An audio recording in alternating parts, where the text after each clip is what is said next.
to Steak Bites, where we carve out space for meaningful conversations that go beyond the grill. I'm Kara Smith, your host, and fellow enthusiast for all things tasteful and fulfilling. As we close out 2024, health and wellness are becoming a priority across the nation, with a renewed focus on public health expected as the new administration steps in January. Today, I'm thrilled to announce Anne Montgomery, co-founder of First in Nutrition, is going to join us. She has a background as a firefighter. She has first-hand experience with resilience and service. And now she brings her work to health and nutrition space. Her commitment to real food, hormonal health, and a balanced approach to wellness is rooted in her own journey that's fueled by her passion for jiu-jitsu and fitness. Together, we'll explore how thoughtful nutrition supports wellness, the importance of hormones and health, and how we build a meaningful legacy through our choices. Whether you're here for inspiration or practical insights to jumpstart your health journey, you're in for a powerful conversation. Let's get into it, Anne. Thanks for joining us. Thanks for having me on. I'm super excited to be here and to dig into a lot of these topics in health and wellness overall. You bet. So, Anne, what was your inspiration to be the co-founder of First in Nutrition? What really got your focus on food, health, wellness, fitness, etc.? So First In really came from a place of necessity for myself and for my husband, who co-founded First In with me. First In Nutrition was born because we were both in a place where we were ignoring our health and wellness for a long time. So we met in the fire service. And during our years in the fire department, we picked up some really poor habits. The fire service culture centers a lot around food. The world's problems are solved around the dinner table. And every time we would sit down with each other, there was food we'd eat. Happy calls we would eat. There'd be bad calls we would eat. Stressful things we would eat. And so we turned to food as our emotional outlet, as almost a stress relief during that time. So you can imagine eating and eating and eating over the years that we were on the department led to things like weight gain, poor blood work markers, high blood pressure, poor cholesterol. It got to the point where Jonathan went to a check-in and his doctor sat him down and said, "Hey, do you see this trending? Your blood work, your blood pressure, your cholesterol, do you see where the trending has gone the last few years? What do you think this is going to look like 5 years from now? 10 years from now? What trajectory are you on?" So it was pretty much at that point where we said, hey, we have to do something. We have to change ourselves. We have to fix ourselves. This is not fair to each other. It's not fair to ourselves, to our crew, the people that we care about, to ignore our own health and wellness. So we found through food that we could still eat what we like in the balance that was right for us, and we could make changes. I'm a big foodie, big one. I love dessert. I love steak. I love tacos and sushi. If I had had to give any of that up to do this, I would have quit this journey a long time ago.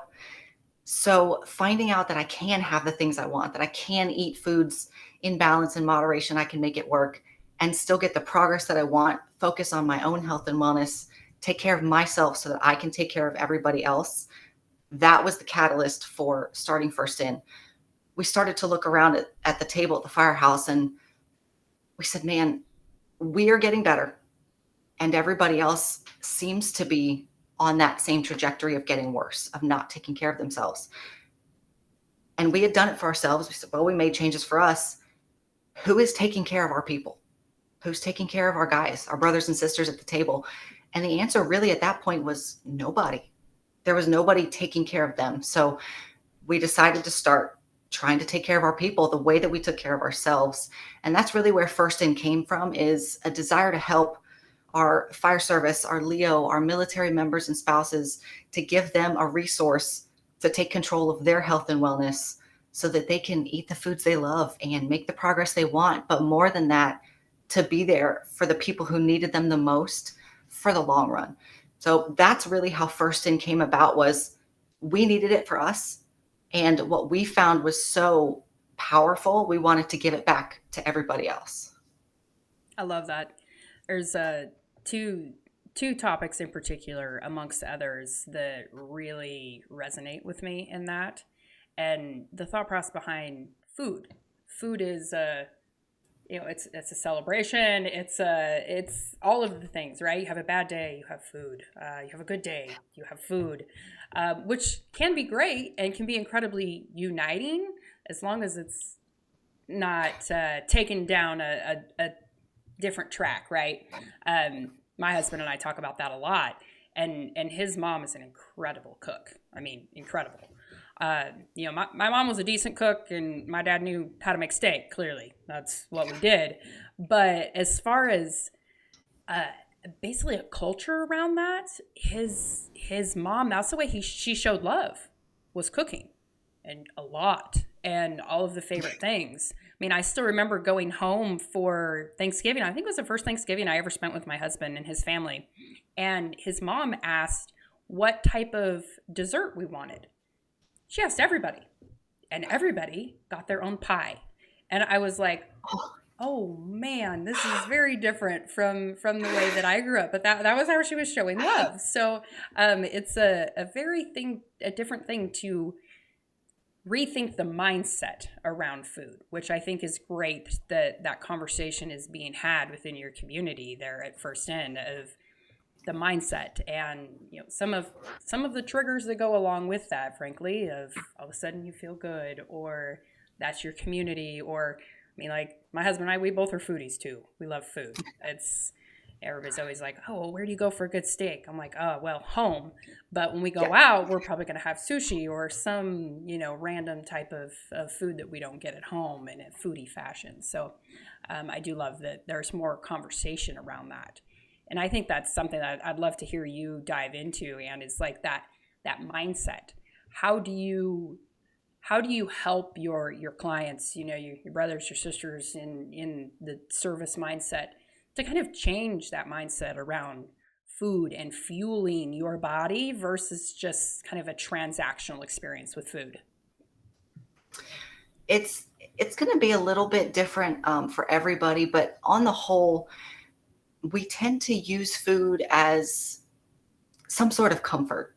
And it can be comfort in celebration. We're excited. We're celebrating a promotion or a birthday or a holiday, or your family cooks a pie for every individual person because they're so excited to cook for you and share their love with you through food.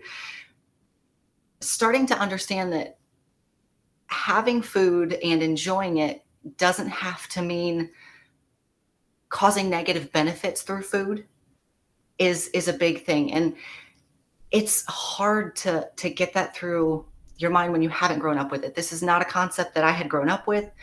In my family, it was, we ate what we had when we wanted. It was kind of, our parents were working a lot, so they weren't home. We didn't have structure. So it took me a long time to figure out that I was turning to food emotionally as I started to grow up through my teens, my 20s, my college years. So learning to separate the emotions of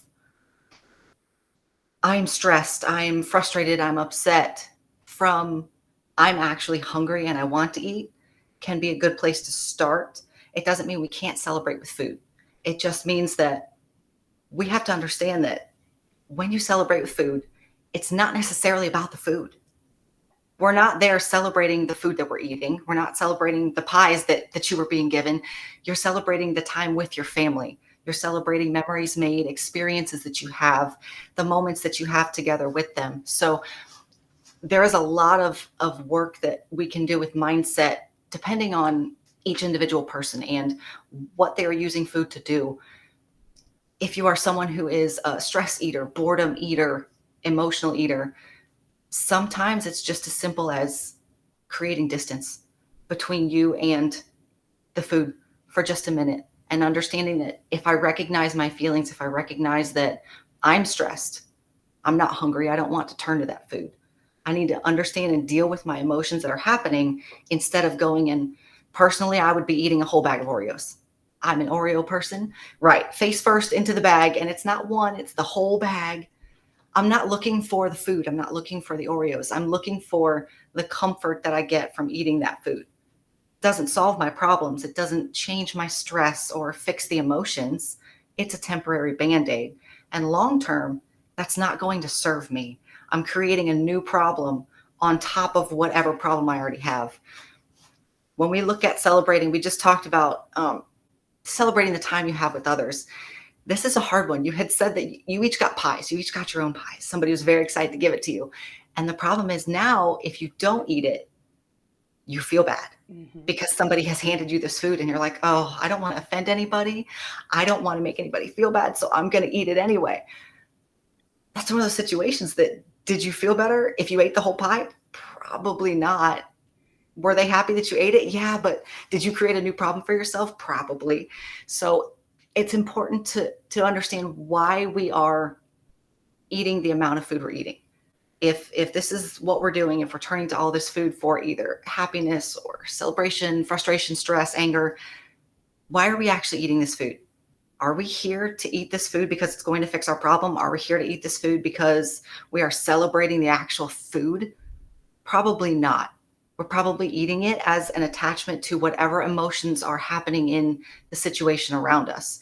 So, starting to understand the emotions behind why we are driven to eat these things or in the amounts that we eat them, that's probably the first step. If you can identify what those emotions are, I'm stressed, I'm eating, I'm bored, I'm eating, I'm angry, I'm happy. If we can start to identify those, you can dig into the root of why you have the habits that you do around food. That's the first place to start with that, really. Yeah.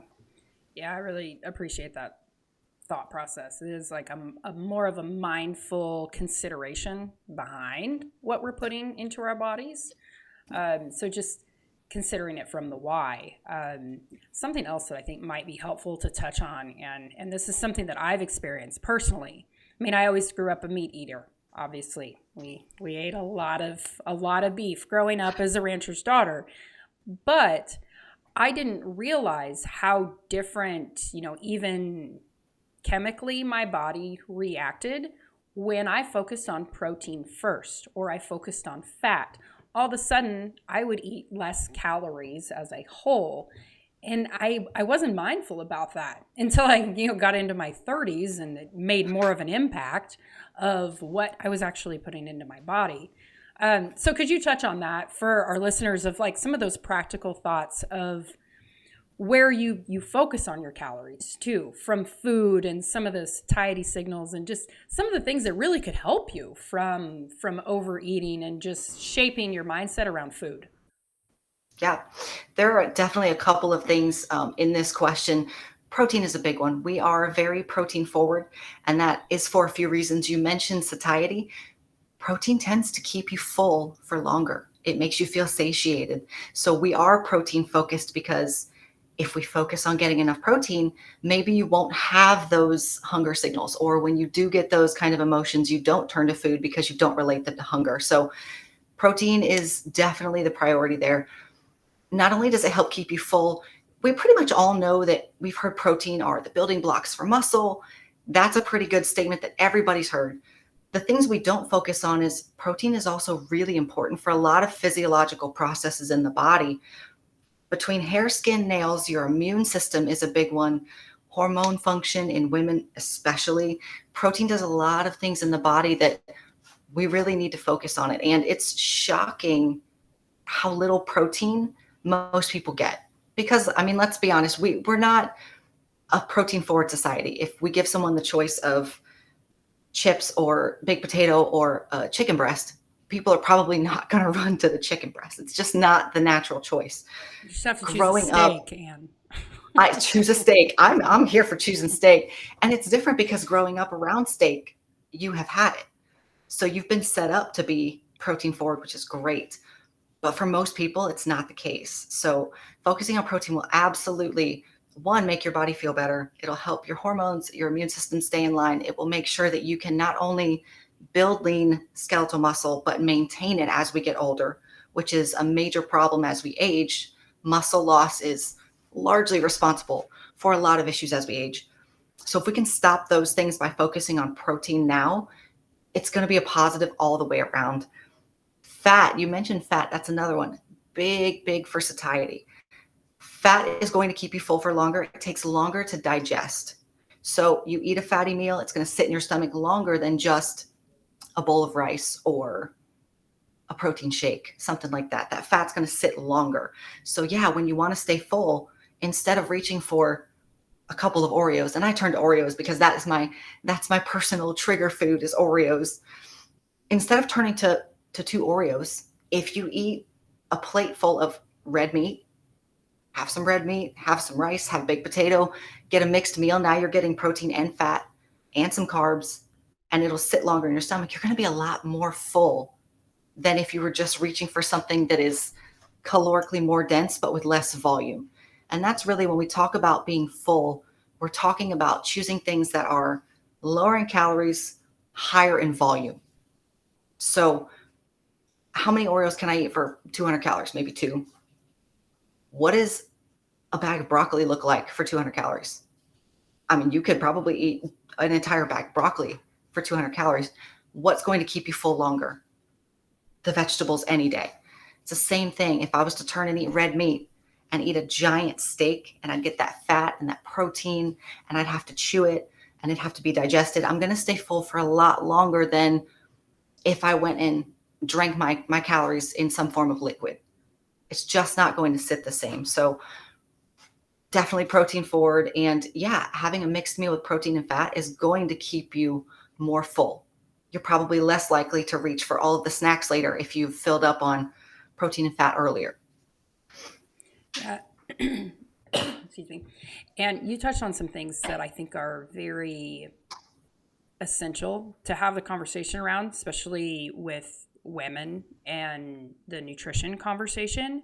It's, of course, all these things are important to both men and women, but there are some things that I think are a little more nuanced and or not as well accepted with women as far as eating red meat and, some of the kind of misnomers with women's health and nutrition. And you spoke on this at the Echelon Front's Women's Assembly. And I think that this is really essential to get out to a broader audience, to really have the conversation around protein, have the conversation around fat, how this triggers hormones, and maybe get into some of the hormone conversation with women, particularly even as we age. And could you touch on that topic for us? Yeah, hormones in women can tend to be very finicky. It's not really hard to throw our hormonal profile off, especially with nutrition. And the reason it's such a big deal is because it's something we all do. We all have to eat to survive. What you're eating can make a difference in your hormonal profile. You see the culture go through phases. So we have seen there was a low fat phase for a long time, right? Everything was fat free, low fat. This caused a lot of problems with hormones. Well, then we switched over to low carb, no carb. Started to see problems in that phase.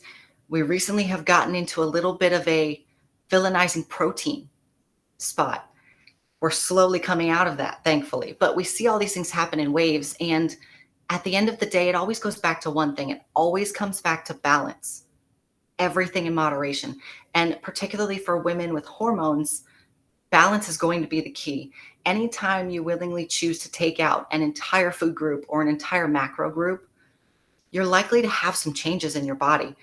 Women, as far as hormones go, fat is a major driver for hormonal production. You've got to have dietary fat in order to produce hormones properly. The same goes with protein. You've got to have enough protein to produce enough hormones. So getting that balance right is important. And this is why we hammer on tracking so much. It's, if you don't know how much you're eating, how can we possibly start to make any changes? How can we tweak things, adjust things? If I were to ask you, hey, how many grams of protein did you eat today? Well, I don't know. Well, if we're not tracking, we don't know. So how do you know how much you need to be eating if we don't know where you're at right now? That's the major problem. We don't know. We are not taking responsibility for how much we're getting in. And then these problems happen. Oh, my hormones are kind of funny, or I don't feel good. I'm tired. I'm sluggish. I don't want to work out, having all these issues, but I don't know what I'm putting in my body. And so we get a weird disconnect. How do you fix the problem if you don't know what you're actually doing to create the problem in the first place? So yeah, fat and protein are the biggest two for hormonal production. And the problem is, once you send your hormones on kind of a weird trip and they get wonky, it takes a very long time to fix them. And anyone who's ever had hormonal panels done or has gone through a hormone replacement will know that it takes a long time to get them back, to get them to a place where you're not just surviving, where you're actually thriving and feeling good, and where they're doing right by you and right by your body. So if we can avoid people causing those issues in the first place, that's absolutely the ideal. And yes, that means being protein forward. It means eating the ideal amount of fat for you, which is a little different for everybody, but getting enough dietary fat that your body can actually produce and use your hormones in the most effective ways. For sure.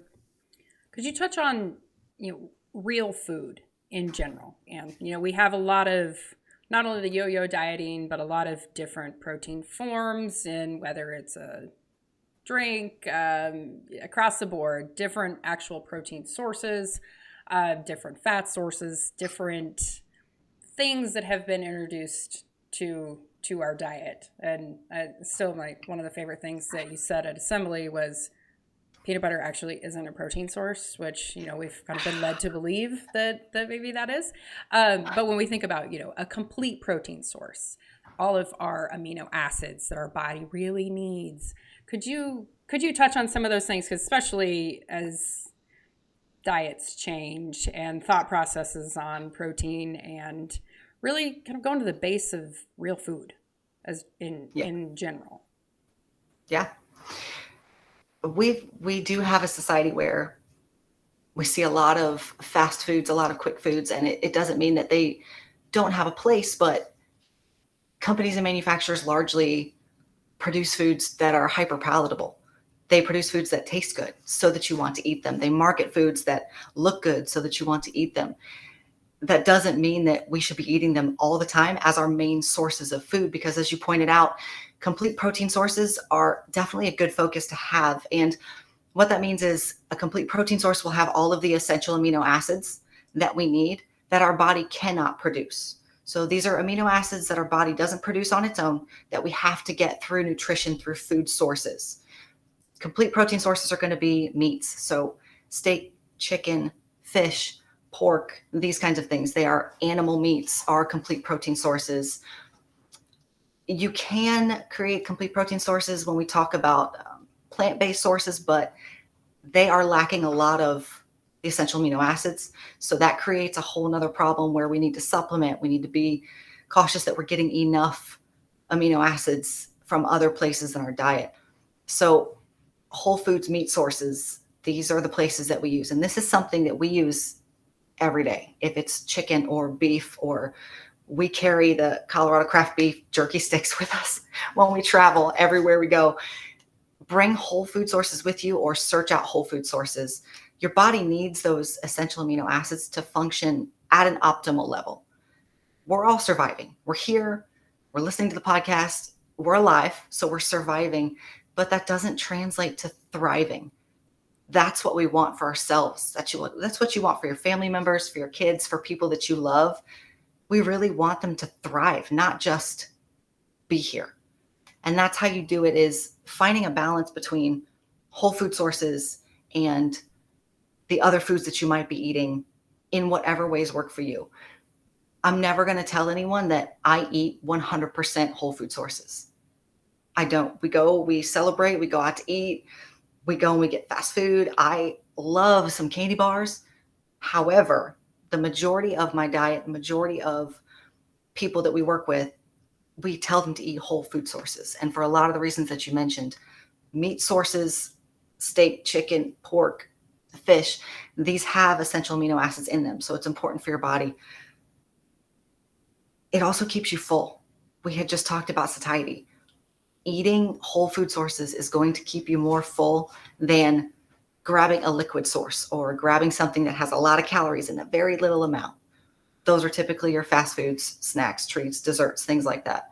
So there is a place for everything in balance and moderation, but I would absolutely err on the side of focus the majority of your food from whole food sources whenever possible. So I think there's a lot of really good nuggets in there. Kind of sound like you talk about the 80-20 rule in a lot of ways of, you can get 80% of your food sources from real foods, whole foods, Great. It's not a complete elimination type of diet because we do need balance in life, right? That's part of it, and also enjoyment, which is another thing. Enjoyment, fun, all the pieces that come along with it. But one thing that I do think could be another topic of conversation, and knowing that you're a purple belt, correct? Yes. Yeah, purple belt in jujitsu, thinking about how what we're fueling our body with and how that impacts, our performance too, not only in our daily lives, but when you're training hard, the type of things that you need to think about to refuel your body. What would you say to our listeners about that, especially if people are really focusing in on health and wellness, training hard, doing things outside of the norm?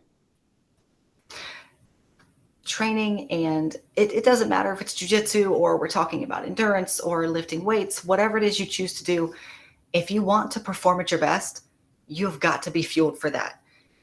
It's kind of like driving your car around, and you drive your car up to a gas station and you think, oh, I'm just going to throw some diesel in it because why not? It's gas, right? It's all gas. Put the diesel in the car. How far are you going to get before the car breaks? It's the same thing with your body. If you're not paying attention to what you're putting in your body and using something that will give you the most effective fuel for what you want to do, your body's going to eventually break. If you are someone who is active and is training for whatever it is, whether it's jujitsu or lifting or running, whatever it is you like to do, making sure you're fueled for that is going to be the number one focus.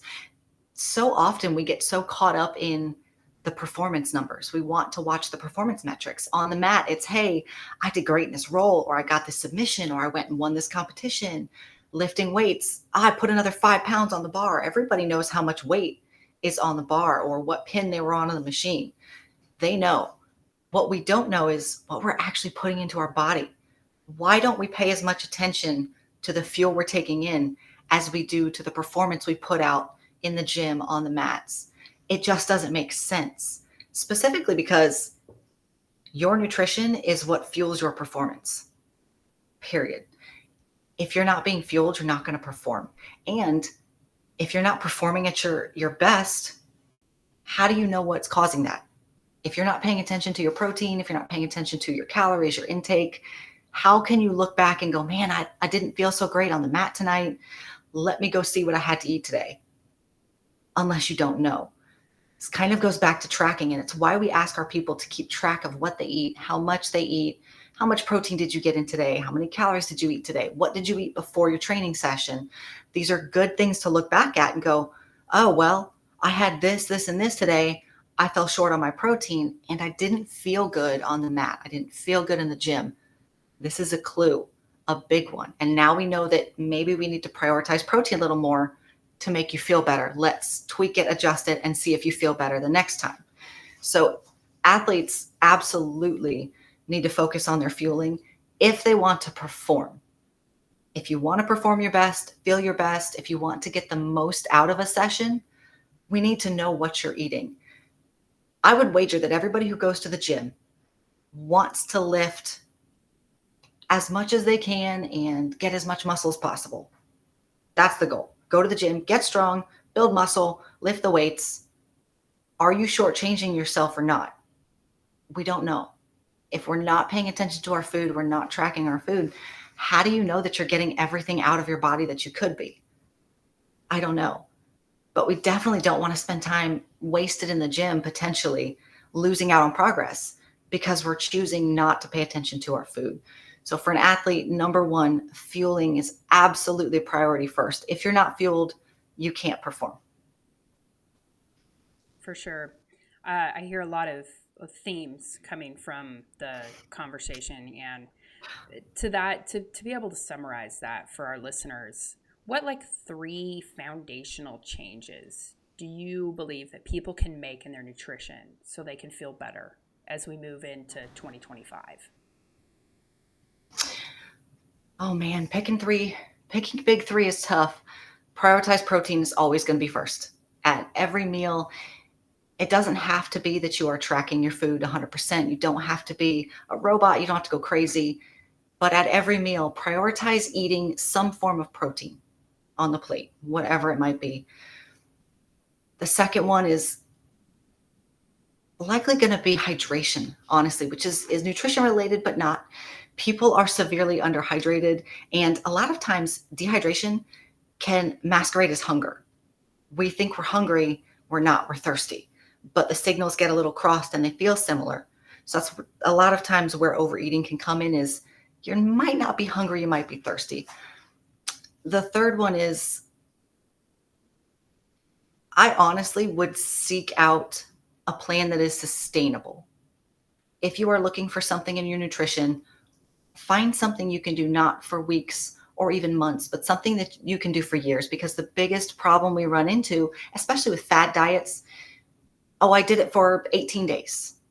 Okay, well, then what? Well, then a birthday came up and we had birthday cake, and that wasn't on the plan. Or I did it for 37 days. Well, what happened? Oh, well, I put my meal prep on the car and drove to work and it flew off the roof. And so I didn't have a choice and I ate what I had, right? Because there was nothing in my plan at the cafeteria. So finding something sustainable is the key. If you can't sustain it, it's probably not worth starting because the chances of you sticking with it, it's zero.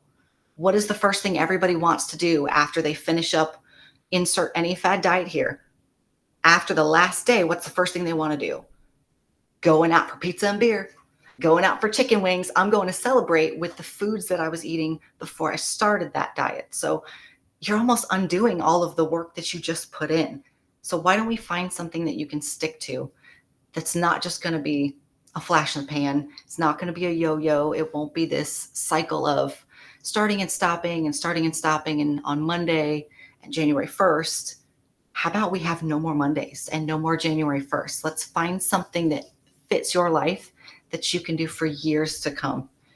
Yeah, I love that. And I think that actually brings up another question or topic of conversation is how to incorporate this into a busy lifestyle. I mean, we're always going somewhere. You know, we live 30 miles in the middle of nowhere. So you're driving, you're on the road, you're doing XYZ. Kids are going to preschool. Like some of the practical things of being able to incorporate some of these foods and some of these habits into a lifestyle instead of, like you say, you have to be home Monday through Friday to make sure that your diet is exactly like you want it to be, that your nutrition is. And that's actually one of the reasons that we made the beef sticks was so you can have protein on the go. I mean, I can feel good about sending a beef stick with my kids to preschool instead of the sugar-laced snacks that most of the time are coming along with that, because when they get home, they're hangry if they have not had protein. So it's a long-standing joke. I'm sure preschool loves it, but hey, I send the kids with a beef stick, and I do that for everybody's sanity, because if they don't have protein, they're going to be little grumpy tyrants. So so what are some other practical tips that you could give to listeners of like how to incorporate these things in your life, not tailor your life around the nutrition piece? Yeah, absolutely. That's a big thing that we say is stop forcing your life to fit a plan. Find a plan that fits your life. That is one of the tenets of First In, because if it doesn't fit your life, you're not going to do it. If I told you that you had to meal prep and put it in containers and it had to be exact every day, and you're like, hey, I am on the road 6 days out of the week and I have kids that go to school and I'm busy, that's not going to work for me. How likely are you to do it? Probably 0%. It's not going to work for you. It's probably not going to work for anybody, to be honest.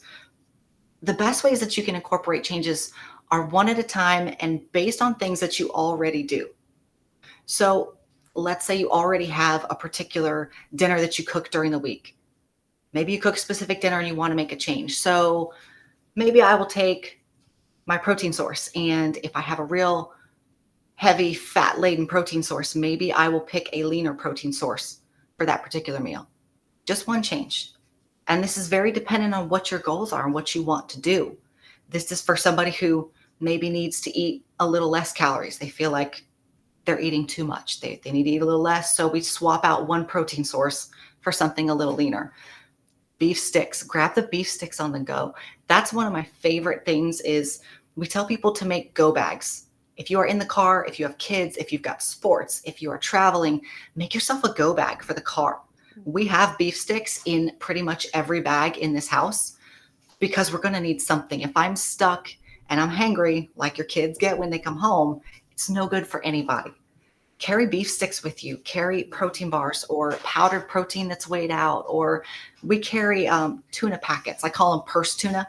My husband was calling them purse tuna for a while because I was shoving them in my purse when we went to like theme parks or out on the road. Carry these things with you so that you're not stuck somewhere going, well, my only choice is this giant triple burger from this place because I didn't bring anything. Start incorporating them into what you already do and with food you already like. There's no reason to flip your life 180 degrees because, again, chances are you're not going to stick with it.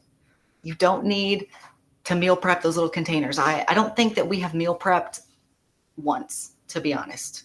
We packed food for the fire department on shift, but I was never setting out containers for every day. My meal prep is I cook a whole bulk of chicken or protein or steak, and I cook a whole bulk of veggies and a bulk of starch, it's rice, or I've got bread on the counter. That way, when I need it, I can grab the amount that I need. So we bulk prep. That's good for somebody who's super busy. Cook it all on a weekend day, put it in the fridge, have it ready to go. Thanksgiving's coming up. We're bulk prepping a turkey. It's going to be on the smoker and I'm going to freeze it and it's going to be in little containers and I'll pull it out. Make it easier for yourself. It doesn't have to be that hard. As far as hydration, we brought up hydration. That's something that takes a long time to incorporate if you're not used to drinking water, if you don't love drinking it. I tell my people to set alarms. Set alarms on your phone. I know it sounds crazy and who wants another alarm to go off, but the more you remind yourself to do these things, the more it will start to become a habit over time. If I had one more tip for habits to incorporate them, stack things onto what you're already doing during the day, times that you know you have. So if you want to be more protein forward and you drive to work every day, bring something protein forward with you on your drive to work. Have it on the way into work. If you have a lunch break, if you have games with your kids, sports, and you know you're going to be there for an hour or two, find things that you do every week consistently at about the same time and start attaching habits to them. I'm going to bring a protein shake with me. I'm going to have a beef stick from Colorado Craft on my way to my kid's sports game because I know it's going to get me some protein.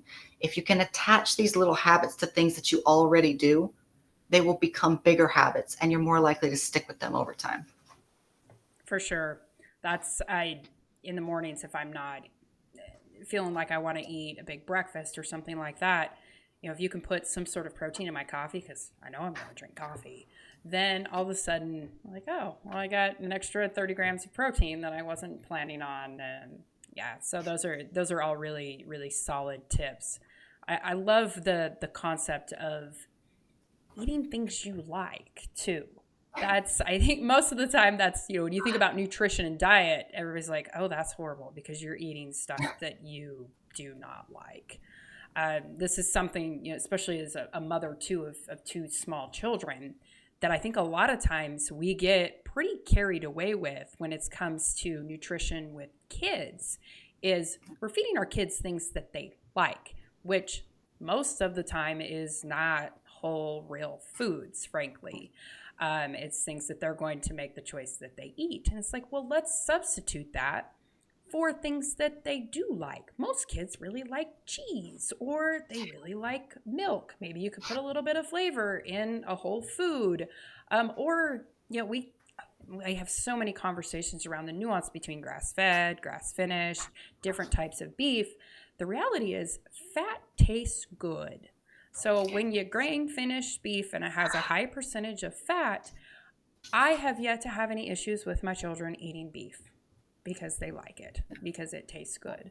I'm like, well, maybe we can say, hey, we're going to have a piece of grass finished steak and maybe we feel better about that for whatever reason.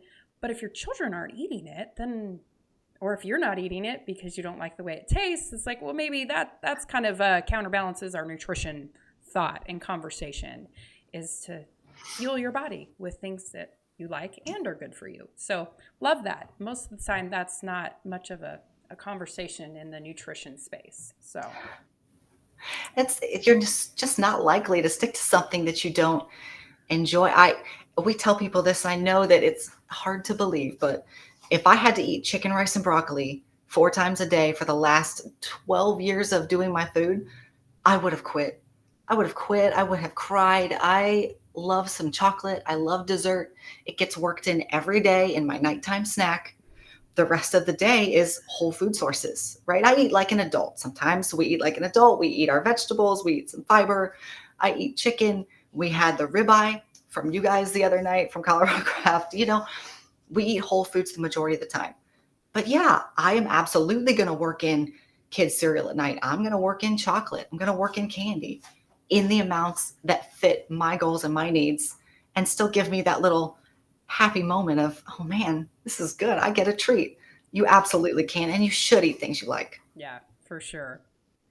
So, something to close out, and looking ahead, especially because I would say now, maybe even more than the most recent future, there is such a conversation that is going to be had around nutrition and health, especially as the new year steps in, a new administration steps in. What are you most excited about in the future of the nutrition and health space? I think that I'm most excited that the culture is starting to shift. We are starting to see a focus shifting towards personal health and wellness. It's happening. It's happening slowly, but we are starting to shift towards it. We are hearing more about prioritizing protein. We are hearing more about taking care of yourself. And I think that's the big change. If we can keep moving towards, if you cannot take care of yourself, you can't take care of anybody else. That's just the bottom line. And we're living longer than ever now. So you want to be around. You want to be around for your kids, for your family. You want to see them grow up and see them have families. That's your responsibility. That's on you. So seeing the focus shift to, let's get up and move our bodies. Let's get up and get fuel that does us right. Let's watch what we're eating and pay attention to the balance that we need and make sure that we are doing everything we can to thrive for as long as possible. That is making me really, really excited because it is happening. And we specifically for our fire or Leo in our military, that culture for a long time was not focused on that. We were focused on mental health for a long time, which is amazing, but we were losing the physical health and wellness part of it with food and with activity. So I think across the board, we're starting to see the shifts. We're seeing it happening. And if we can all promote that and try to continue to push forward to, hey, you have to take care of yourself. You've got to. If you don't, you're going to fail yourself and your family and your loved ones. And none of us want that. You have to take care of yourself so that you can take care of them. Yeah, I love that, especially when you bring it into the law enforcement, like that kind of mindset too, that historically has been a little bit different. I resonate with that in the agriculture community because we have fought kind of the same battle of, it was more a conversation around mental health, but there wasn't as much conversation around wellness and nutrition and what you're fueling your body with, how you're moving your body, because unfortunately a lot of times in production ag, particularly if you're on a tractor, you're not moving your body nearly as much as we probably should be. We're not as conscious about what's going into it. So I'm excited to be able to have more of a conversation around that. I talked to Ryan Mannion here a couple weeks ago. The same conversation was like, it's exciting that is a time to have more of these conversations, not only in this community, but maybe some other communities that have not had as more of a nuanced topic and a nuanced conversation around how we're taking care of ourselves so we can take care of others, because we are very service minded, but sometimes that service just went to somebody else, not realizing that we had to take care of ourselves first to be able to care for others. And with law enforcement, public service, producing food, which is such a nuance that a lot of times people that are producing food, we haven't had as much conversation around how we're fueling our bodies with that food so we can continue to fuel our legacies. So I would say it is an exciting time, and we're going to continue to have more conversations on this podcast as we go all the way through January to talk about some of these things in different realms of health, nutrition, and the interface of what we produce here, but also how that can fuel the service of, members of a, service, public servant as well. So, well, Anne, where can we find more about you and your company? So we are firstinnutrition.com is our website. You can find me on social media. Honestly, it's Anne Montgomery across all the platforms, Facebook, Instagram. I'm on LinkedIn. That's probably the best place. My personal social media is First In. This is my life. It's my passion. So they're not separate. So if you follow me, follow my husband, Jonathan Montgomery, on all the social medias, that will give you the best idea of who we are at First In. So those are the two best places to hit us up. If someone does listen to the podcast and feel like First In is the right fit for them, we are happy to offer them 4 weeks of First In Nutrition on us as a thank you for you guys for listening to the podcast and being supporters of Colorado craft beef. So feel free to reach out to us and we can get you set up with that as well. Love it. Thanks so much, Anne. So as we wrap up today's episode, let's leave you with some food for thought. In a world where every choice matters, let's approach consumption with mindful intention. Seek knowledge, engage in meaningful conversations, and shape your legacy with purpose. Remember, each moment is an opportunity for growth and impact. So stay inspired, stay empowered, keep fueling your legacy. And until next time,